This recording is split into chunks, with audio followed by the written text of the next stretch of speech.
Kondisi terbaru Aura Cinta, gadis yang mendebat Deddy Mulyadi ternyata kena mental usai viral dihujat.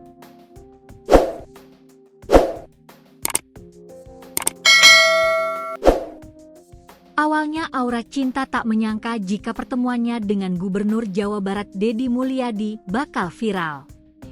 Imbasnya Aura Cinta panen hujatan dari warganet bahkan sampai menguliti identitasnya di media sosial. Akhirnya Aura Cinta minta maaf ke khalayak dan menyatakan tidak bermaksud buruk dalam perdebatannya dengan Gubernur Deddy Mulyadi. Kondisi Aura Cinta yang memprihatinkan itu diungkap oleh ayahnya sendiri. Diungkapkan oleh sang ayah, putrinya itu kena mental setelah pertemuannya dengan Deddy Mulyadi. Namun bukan karena debat tersebut, kondisi Aura Cinta kena mental karena dihujat warganet. Agus mengatakan kondisi mental putrinya down setelah muncul di konten video Deddy Mulyadi.